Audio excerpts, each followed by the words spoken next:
욥기서 30장 26절에서 31절 이 말씀을 함께 교독해서 보겠는데, 이게 이제 욥의 마음이 어떤 상황에서 이런 고백을 했는지, 욥의 고백을 느끼면서 읽으면 오늘 본문을 이해하는데 큰 도움이 될 것이라 생각이 듭니다. 학자들은 욥의 지금 심리 상태가 거의 자아분열적 상태다 이렇게 이야기합니다. 그러니까 앞에서도 우리가 살펴봤지만 욥의 고난이 워낙 큰 데다가 이 친구들을 통해서 겪은 어떤 그 논리적인 공격들이 있었잖아요. 그러다 보니까 누구에게도 위로받지 못하고, 심지어 하나님의 뜻도 알 수 없는, 하나님마저도 판단자가 되셔서, 아니 하나님 위에 또 다른 신이 있다면 그 신이 하나님마저 좀 판단하셔서 나의 억울함을 좀 정확하게 분별해달라고, 판정해달라고 이런 하소연을 하잖아요. 그런 속에서 자신이 무슨 말을 하는지도 모르게 비논리적으로 전개되는 이야기들이 있었잖아요. 만약에 이 말씀이 그냥 욥의 탄원이 아니라면 아주 논리적으로 마치 바울이 쓴 서신서처럼 그렇게 전개되어야 하지만, 욥기서는 그렇지 않고 욥의 이 탄원 속에 횡설수설하는 것처럼 보여지는 부분들이 있거든요. 그래서 오늘 이 내용도 논리적인, 나름의 논리는 분명히 있지만 어떤 그런 욥이 처한 상황 속에서 자아분열적 성격을 가진, 자신이 해체되는, 어떻게 보면 자포자기의 상황, 심한 고통 속에서 정말 하고 싶은 말을 쏟아낼 수밖에 없는 그런 속에서 하고 있는 이야기일 것이다 라고 학자들이 말을 하거든요. 그런 욥의 마음을 생각하면서 교독해 보도록 하겠습니다. 제가 먼저 26절을 읽을게요. 내가 복을 바랐더니 화가 왔고 광명을 기다렸더니 흑암이 왔구나.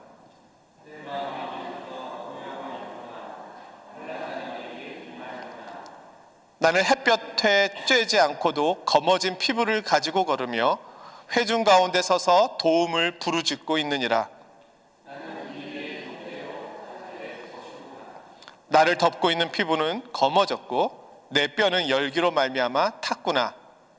내 수금은 통곡이 되었고 내 피리는 애곡이 되었구나. 아멘. 자, 욥이 오늘 고백하고 있는 이 내용은 사실은 우리가 30장 전체를 앞에서 보면 오늘 이 내용이 좀 더 이해가 쉬울 텐데, 본문이 길어서 뒷부분만 읽었습니다. 지난주에 나눴던 말씀을 기억하실란가 모르겠는데요, 기억하지 않으시기를 바랍니다. 그래야 제가 다시 요약을 해드리죠. 욥은 자신이 살아왔던 과거를 회상했습니다. 고난을 당하기 전에 자신의 삶의 모습, 그거에 대한 핵심적인 내용이 29장 14절에 이렇게 이야기하는데요. 내가 의를 옷으로 삼아 입었으며 나의 정의는 겉옷과 모자 같았느니라. 한마디로 욥은 의와 공의를 행하는 사람이었다는 겁니다. 하나님께서 가장 원하는 것, 의와 공의가 실천되는 것, 정의와 공의가 실천되는 나라, 그 나라를 하나님이 만드시기를 그렇게 원하셨고, 그 나라를 위하여 그 나라의 백성의 모습은 이것이다 라고 해서 율법을 주신 거잖아요. 그 율법이 실천되고 실현되는 나라가 의와 공의의 나라잖아요. 지난주에 말씀드렸던 것처럼 의라고 하는 것은 하나님의 언약 관계 속에서 베풀어지는 신적 호의나 친절을 말한대요. 그러니까 약속했기 때문에 내가 너에게 이런 호의를 베풀겠다는 거예요. 자격 없는 자에게 베푸는 호의와 친절이 정의라는 거예요. 정의. 우리가 일반 사회에서 말하는 정의하고 성경에서 말하는 정의하고는 이해가 달라요. 성경에서는 호의를 받을 자격이 없는 자에게, 친절을 받을 자격이 없는 자에게 친절과 호의를 베푼다는 거예요. 왜요? 약속하셨기 때문에. 언약 관계 속에서 베풀어지는 것이 정의예요. 우리 하나님은 우리에게 언약 관계 속에서 우리에게 은혜를 베풀어 주시고 그 약속을 이루시는 신실하신 분이시잖아요. 그것이 하나님의 정의입니다. 그러니까 욥은 많은 연약한 이들, 가난한 이들, 그리고 돌봐야 될 이들, 그들이 내가 겉으로 볼 때는 불합리해 보이는 부분이 있다 하더라도 하나님의 마음으로 그들에게 호의와 친절을 베풀었다는 거예요. 그것이 욥의 정의로움이었습니다. 공의는요? 공의는 힘 있는 자, 소위 말하는 권력자, 돈이 많은 사람, 부유한 사람, 부자, 권력자와 부자, 이들은 자신이 가지고 있는 힘과 가지고 있는 것을 함부로 휘두를 수 있잖아요. 근데 연약한 이들에게, 작은 자들에게 그것을 함부로 휘두르는 데 쓰지 않고 그들을 섬기는 데 썼다는 거예요. 마치 예수님께서 큰 자가 작은 자를 섬기는 것, 그것이 섬김이라고 말씀하셨던 것처럼, 하나님의 나라는 이와 같다고 말씀하셨던 것처럼 욥이 공의를 행했다는 거예요. 욥은 부자였잖아요. 그리고 힘이 있었잖아요. 사람들에게 존경을 받는데 마치 한 나라의 대통령처럼 그렇게 존경을 받았어요. 도덕적으로나 아니면 가지고 있는 모든 권위 속에서 그가 지나가기만 해도 사람들이 욥의 이야기를 듣고 싶어서 달려올 정도로, 욥의 얼굴 한번 쳐다만 봐도 좋다라고 생각할 정도로 욥을 향한 그들의 시선은 그랬다는 거예요. 욥이 얼마나 대단합니까? 욥이 그런 속에서 그 유력한 힘을 가지고 섬기는데 사용하였다. 예를 들면은 재판이 유력자들에게, 부자들에게 유리하게 흘러갈 수 있잖아요. 그럴 수 있잖아요. 뉴스 보시잖아요. 그렇잖아요. 이 세상이 그렇잖아요. 예. 유전, 무죄, 무전, 유죄. 그렇잖아요. 우리끼리 다 아는 이야기잖아요. 그 사람들은 힘을 키우고 싶어 하잖아요. 힘이 있으면 억울한 일을 덜 당하니까. 이 세상은 우리에게 억울함을 많이 주거든요. 심은 대로 거두는 것이 많음에도 불구하고 심지 않은데도 거두는 것이 있는 것처럼 보여지고, 심었는데도 거두지 못하는 것이 있는 것 있잖아요. 욥은요, 자신이 가진 힘과 이 부유함, 이 권세를 가지고 가난한 자들을 돌보고 지켰다는 거예요. 힘없는 자들을, 재판이 바르게 행해질 수 있도록, 그들이 억울하지 않도록. 이것이 공의예요. 정말 하나님이 꿈꾸는 나라 아닙니까? 모세 율법이 가르쳐 준 것이잖아요. 이렇게 행하라. 욥은 그렇게 의와 공의로 옷을 입었어요. 모자를 썼어요. 그런데 그랬던 욥이 이제 힘도 잃었고 모든 재산도 잃었고 종들도 달아났고 자녀들도 다 죽었고 몸도 병이 들었어요. 친구들의 이야기처럼 사람들이 볼 때는 하나님에게 맞았다, 심판받았다, 많은 사람들이 그렇게 생각하는 위치에 처하게 된 거예요. 그러면 일반적이라고 우리가 상식적으로 생각해 본다면 그동안 욥의 도움을 받았던 이들이, 욥의 호의와 사랑을 받았던 이들이 욥을 보고 아이고 어떻게 저렇게 의로운 사람이 저런 일을 겪었나, 아이고 어떻게 하나, 하나님의 선하신 뜻이 있으실 거야, 이렇게 생각을 할까요?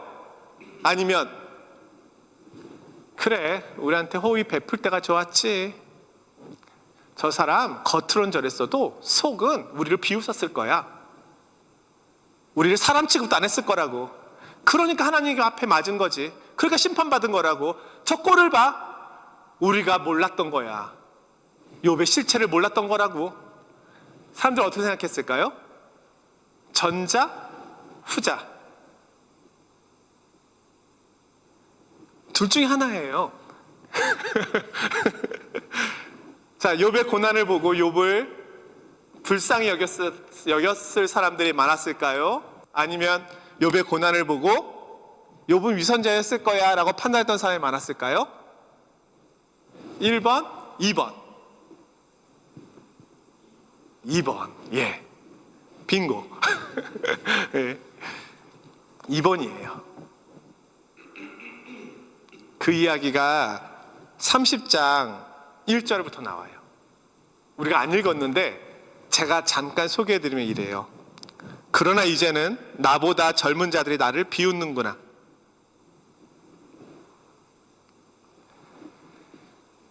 이 비웃는 사람들이 아주 궁핍했던 이들이고 가난 속에 있었던 이들이에요. 욥의 도움을 받았던 이들이에요. 그런데 이제 욥이 이들보다 더 궁핍하고 더 가난하게 되었어요. 그러면 이전에 받았던 호의를 생각해서 와서 욥을 위로하고 도와준 것이 아니라 욥을 비웃으며 저주했다는 거예요.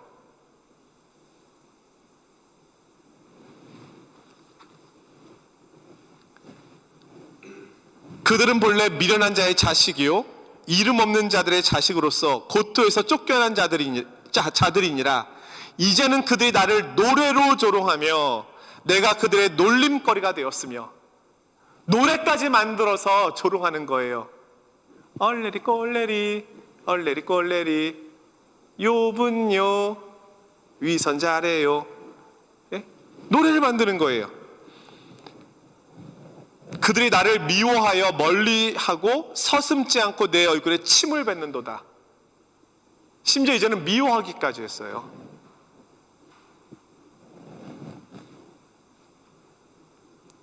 (12절에는) 그들이 내 오른쪽에서 일어나 내 발에 덫을 놓으며 나를 대적하여 길을 애워싸며 그들이 내 길을 헐고 내 재앙을 재촉하는데도 도울 자가 없구나. 이상하죠? 사람들은요, 저를 포함해서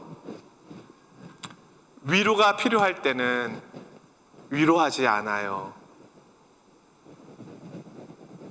조롱해요. 그러나 위로가 필요 없을 때는 와서 위로해요. 왜냐하면 도움받을 부분들이 있거든요.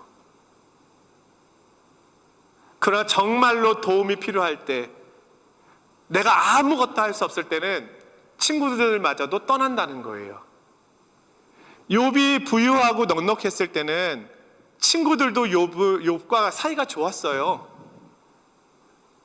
그러나 욥이 이렇게 황폐해지고 가난케 되고 병드니까 친구들이 욥을 책망하잖아요. 그러다가 결국은 등지게 되는 거잖아요.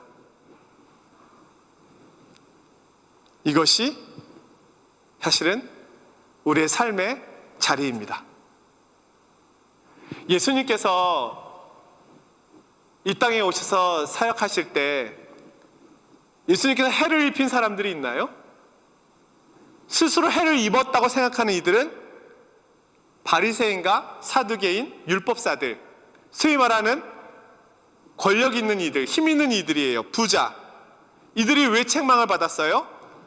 앞에서 말씀드린 정의와 공의를 행하지 않았기 때문에, 모세 율법대로 행하지 않았기 때문이잖아요.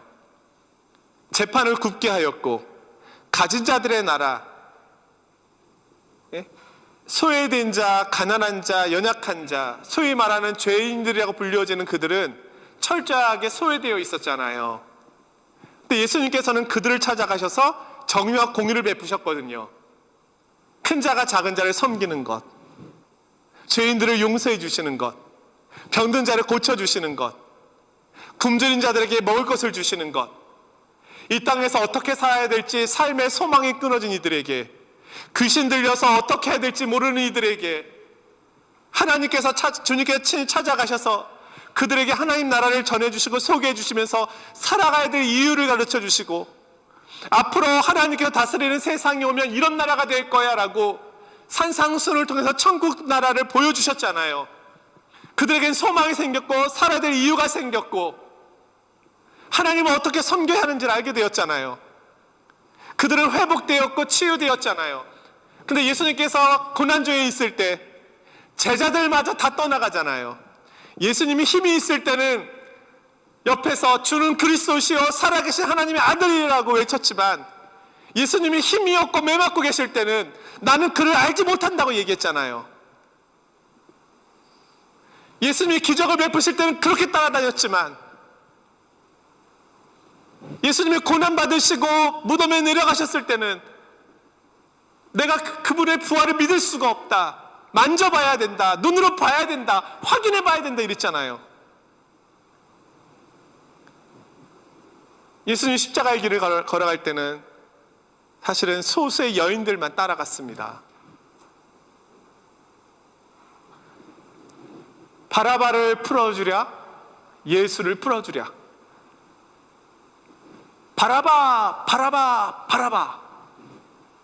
다시 한번 묻겠다. 내가 볼 때 이 자는 죄가 없다. 예수라는 자는 죄가 없다. 바라바는 무도한 강도다. 내 판단은 너희와 다른데 다시 한번 물어보마. 누구를 풀어주랴? 바라바, 바라바. 이 무죄한 자의 피에 대하여 나는 깨끗하다. 빌라도 총독이 손을 씻잖아요. 백성들이 한 목소리로 예수를 십자가에 못 박으라. 예수님이 뭘 했는데요? 의로운 자뿐만이 아니라 공의로운 자이실 뿐만 아니라 거룩하신 분이시기까지 하셨는데요. 백성들이 등을 돌립니다. 왜요? 죄인 곁에 있으면 자기도 죄인 취급을 받을 거니까. 능력 있는 분 옆에 있을 때 내가 능력 있는 분의 2인자 3인자 소리라도 듣지, 죄인 곁에 있으면 내게 남을 것이 무엇이 있습니까? 그러니 달아나는 거예요. 욥이 지금 이렇게 되니까 다 달아나는 거예요. 그가 고통받고 있는 옆에 있어 봐야 나도 똑같은 한 통속이 될 뿐인데, 똑같은 대접을 받을 뿐인데 거기에 있을 이유가 없잖아요. 그래서 이전에 있었던 모든 것을 다 뒤로 하고 욥을 저주하고 책망하고 욕하는데 하나가 됩니다. 우리가 볼 때 야, 어떻게 그럴 수가 있나 싶지만 이것이 사람입니다. 이것이 인생입니다. 셀라비, 이런 거예요.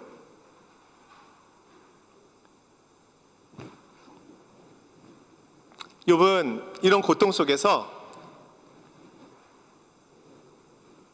이 모든 것을 행하신 분이 하나님이라고 고백합니다. 왜냐하면 욥은 하나님을 경외하는 자였고 악에서 떠난 자였으니까. 이 고통의 자리에서도 하나님을 경외하는 마음으로, 하나님을 부정할 수가 없잖아요. 19절에는 이렇게 이야기합니다. 하나님이 나를 진흙 가운데 던지셨고 나를 티끌과 재같게 하셨구나. 내가 주께 부르짖으나 주께서 대답하지 아니하시고 내가 섰사오나 주께서 나를 돌아보지 아니하시나이다. 주께서 돌이켜 내게 잔혹하게 하시고 힘있는 손으로 나를 대적하시나이다.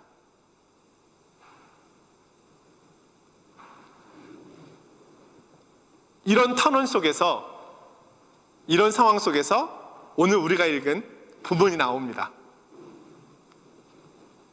내가 복을 바랐더니 화가 왔고 광명을 기다렸더니 흑암이 왔구나.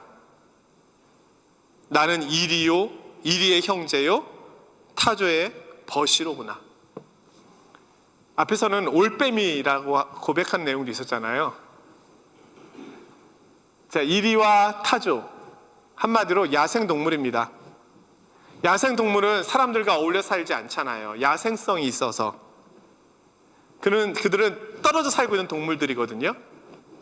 한마디로 욥은 지금 버려졌다는 거예요. 나는 사람들 속에서 사람으로서 대접받고 있지 못하다. 나는 그들과 관계하지 못하는 곳에 던져졌구나. 나는 야생 이리요, 야생 타조로 취급받고 있다.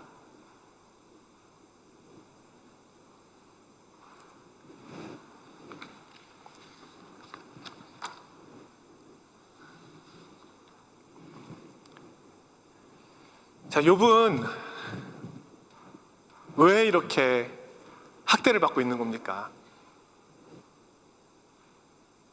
하나님께서 욥기서를 통해서 정말로 우리에게 많은 교훈과 깨달음을 주시는데, 이 의인의 고난이라고 하는 이 부분을 통해서 하나님께서 이 세상에 의로운 가운데 고통받고 있는 이들을 위로하고 계시잖아요. 만약에 악인만이 고통을 당한다면 고통당하고 있는 모든 사람들은 악인일 텐데 교회 와도 아프다는 얘기 하지 못할걸요? 집사님, 나 어디가 아파. 악인이시네요. 잘못한 게 있으신가 봐요. 이런 거잖아요. 욥의 고난과 고통을 통해서 하나님께서 이 세상에 고통당하는 자들을 사실은 위로하실 수 있는 이 피난처 통로를 만들어 놓으셨어요. 그래서 우리는 고통당하는 모든 사람들을 함부로 판단할 수 없게 되었어요. 이 욥의 고통 때문에. 하나님의 나라, 하나님께서 이 세상을 다스려 가시는 방식이 제가 앞서 말씀드린 의와 정의, 공의라고 말씀을 드렸는데, 이 의와 공의의 방식이 의인이 고난당하는 것도 의와 공의라는 거예요. 지금 욥이 의롭기 때문에 고난받고 있잖아요. 근데 이 욥의 고난을 통해서 많은 사람들이 위로받고 있잖아요. 이것이 하나님께서 이 세상을 운행해가는 또 하나의 모습이라는 겁니다. 악인이 벌을 받는 것 또한 하나님의 이 세상을 다스려가시는 방식이고, 의인이 복을 받는 것도 이 세상을 운영해가는 방식입니다. 그러나 동시에 악인이 번성하고 있는 것과 의인이 고난받고 있는 것도 하나님께서 이 세상을 운영해 가시는 방식 안에 들어가 있다는 거예요. 하나님의 지혜로. 물론 장차 올 하나님의 나라, 영원한 하나님 나라에서는 이런 일은 없겠죠. 그러나 그 나라가 오기 전까지 하나님의 나라가 세워져 가야 되잖아요. 지금 욥이 살아가고 있는 이 세상, 오늘 우리가 살아가고 있는 이 세상, 예수님께서 2000년 전에 오셔서 살아가셨던 그 갈릴리 땅의 그 세상의 모습은 완전한 하나님의 나라가 실현된 나라가 아닙니다. 그러나 하나님의 나라가 실현될 나라입니다. 근데 그 나라가 실현되기 위해서 하나님께서는 그 나라의 모습을, 우리가 볼 수 없는 그 세상 나라의 모습을 보여주셔야 됐던 거예요. 그것이 바로 우리가 헤아릴 수 없는 하나님의 지혜의 크기를 통하여 그 나라를 향한 하나님의 지혜를 부분적으로 나타내 주신 거죠. 그것이 의인의 고난이라는 거예요.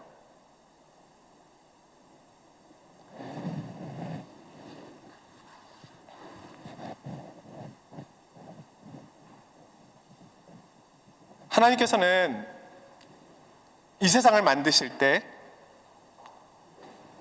사자도 만드시고 어린 양도 만드셨습니다. 사자만 만들었다면 아무 문제가 없을까요? 생각해 보세요. 동물원에 갔는데 사자밖에 없어. 어떤 나라가 펼쳐질까요? 그런데 양도 있고 독사도 있고 어린이도 있어요. 근데 사자가 어린 양과 함께 뛰놀아요. 독사하고 어린이가 손을 넣어도 물지 않아요. 이것이 어떻게 가능할까요? 하나님의 나라는 획일적인 나라가 아니라 큰 자가 작은 자를 섬기는 방식으로 하나님 나라가 펼쳐진다는 거예요. 주는 자가 받는 자보다 더 복이 있다, 이런 방식으로 복이 설명된다는 거예요. 우리가 생각할 때는요, 모든 사람이 다 잘 살고 모든 사람이 다 사자의 이빨을 가지고 있다면 이 세상이 평등할 것처럼 생각이 되잖아요. 근데 하나님의 나라는 그렇지가 않아요. 교회를 설명할 때 이렇게 설명하잖아요. 예수님께서 교회의 머리가 되시고 우리들은 그 몸을 이루고 있는 지체들인데, 어떤 이는 손이고 어떤 이는 발이고, 그렇죠? 어떤 이는 입술이고 어떤 이는 눈이잖아요. 예? 오른손이 왼발더러 너는 필요 없다 할 수 없고, 그렇죠? 오른발이 왼손더러 너는 불필요하다 할 수 없잖아요. 각마다 기능이 있고 저마다의 역할이 있잖아요. 하나님의 나라는 획일화된 나라가 아니라 저마다의 기능과 역할이 존중받는 나라예요. 그게 하나님의 나라예요. 예수님의 제자들이 다 똑같은 직업을 가지지도 않았고 똑같은 성격을 갖고 있지도 않아요. 다양하잖아요. 하나님의 나라는 획일화됐을까요? 하나님께서 만들어 가시는 그 나라는 획일화된 나라일까요? 성도님들과 제가 앞으로 살아가게 될 그 나라, 그 나라는 다 똑같은 얼굴에 예? 어머니 날 낳으시고 원장님 날 만드셨네 예? M 성형외과 해가지고 다 똑같은 미녀들이 있는, 예? 그런 나라인가요? 몸무게도 똑같고 키도 똑같고 얼굴도 다 똑같은, 성격도 다 똑같아. MBTI 하면 다 똑같이 나와. 과연 그런 나라가 하나님 나라일까요?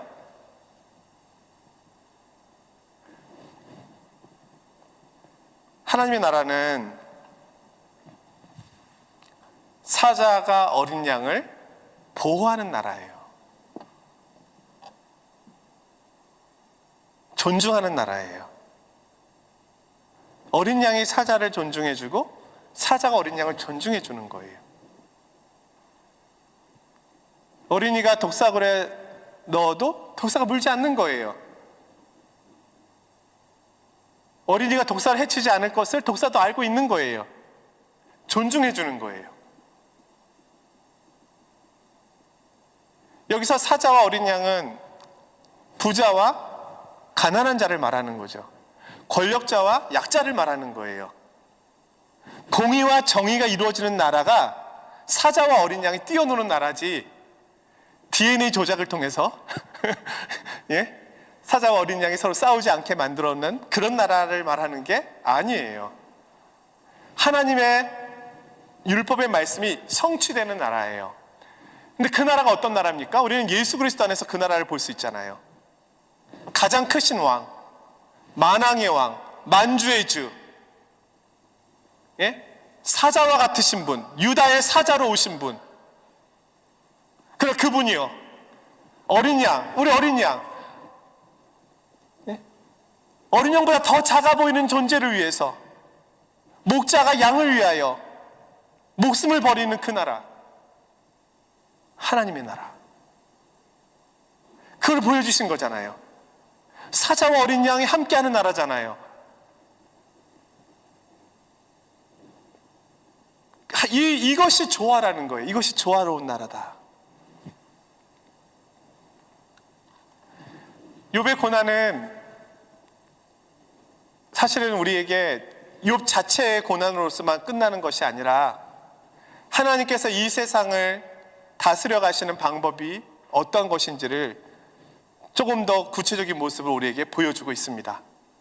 더 나아가서는 예수 그리스도의 고난의 의미를 보여주고 있습니다. 예수님은 마치 이리와 타조처럼, 욥이 경험한 자신의 모습처럼 예수님은 버림받으셨습니다. 도살장에 끌려가는 어린 양처럼. 그리고 사람들로부터 격리됐잖아요. 영문 밖으로. 예? 사람들이 살고 있는 이 성 안에서는 피를 흘리면 안 되었기 때문에 그를 쫓아내서 영문 밖에서 그를 처형했던 거잖아요. 골고다 언덕에서. 이 세상이 약한 자를 다루는 방식입니다. 죄인을 다루는 방식입니다. 한때는 의롭고 한때는 많은 것을 준다고 보여줬을 때는 그를 따랐지만 그가 힘이 없고 약해지자 버리는 것이죠. 가혹하게. 힘 있는 사람이 힘 없는 사람을 어떻게 다루는지를 이 세상은 보여주고 있습니다. 욥의 이야기를 통해서도 그렇고 구약의 말씀을 통해서도 그렇고 예수님의 모습을 통해서도 그렇고 우리가 살고 있는 세상의 모습도 그러합니다.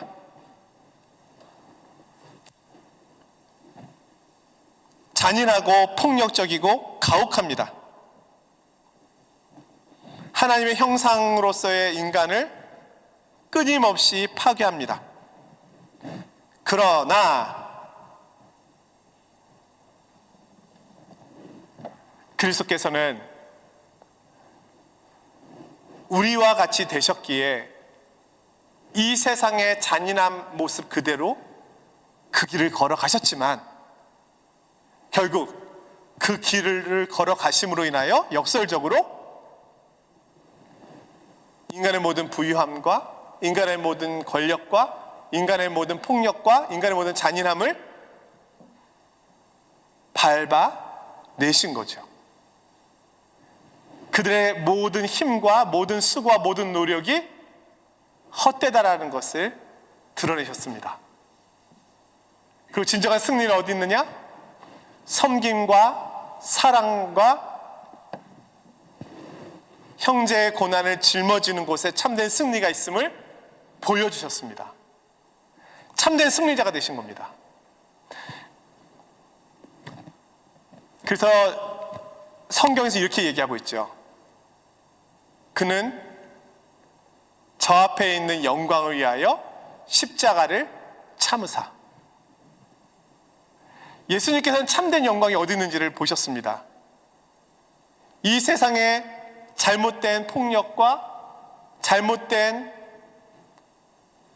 인간적인 죄성에서 나오는 모든 행위들, 그 모든 것들을 자신이 짊어짐을 통해서 그 모든 것들을 이길 수 있음을, 더 큰 영광이 있음을 그리스도께서 바라보시면서 그곳으로 나아가셨습니다.